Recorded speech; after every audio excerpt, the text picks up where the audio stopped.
I had a family member that reached out to me the other day and put it like question mark, single mom. I'm not sure if I understood it well. And at that moment, I had a moment of anxiety, I think, where I thought to myself, oh my gosh, I need to go back to that story again, or if I go, am I gonna be judged, criticized? Like I had all those thoughts coming in my head. Obviously, it's just thoughts, right? And I thought to just keep it short and simple. Yes, this. Now I'm just doing me, being me, focusing on, my girls and I. Then I had that feeling, just like, oh, that was cool. That was easy. That was simple. I didn't need to go. I didn't need to feed that fear. I didn't need to feed anything actually.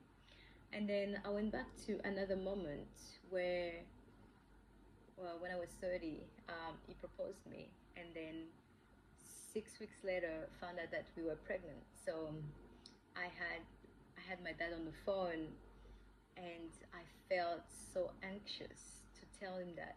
Mind you, my dad is Muslim, so I mean the things that we've been through together because of our different belief system, our different ways of seeing lives. Like I've always been, anyway, the black sheep in my family.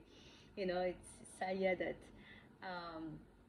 has got that mouth that always, you know, standing aground, and it's Salia that is just traveling by herself, or Salia that decide not to go to uni and prefer to go to south of France, like can't just live life. Salia that decided to, you know, like go to church instead of like following the Muslim religion, or anyway, all that stuff.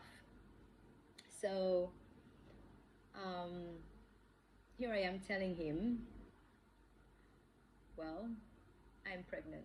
And then there's a moment of silence, and then he's like, tell me that you're gonna keep your baby. I'm like, of course. I'm like, why are you saying that to me? And it's like, well, you were silent. I'm like, well, I was silent because I thought you're gonna say something that is gonna upset me, or like, I don't know. I mean, you're Muslim, you know? And it's like, I've changed, I've changed, and people change, and and I was just like, oh my gosh, this is super cool. So we end up having an amazing conversation. And so I'm sharing that with you to, like, what are the belief systems that keep coming back, to see if this is still resonating with you, if it's still serving you, or which are the belief system that's coming back up to be like, okay, are we good? Are we done with this? Like, can we move on from that? So share your story, share moments where you feel like you were triggered and a belief system come up to you to be like, hey, where are we at here? And what did you do? How did you handle that challenge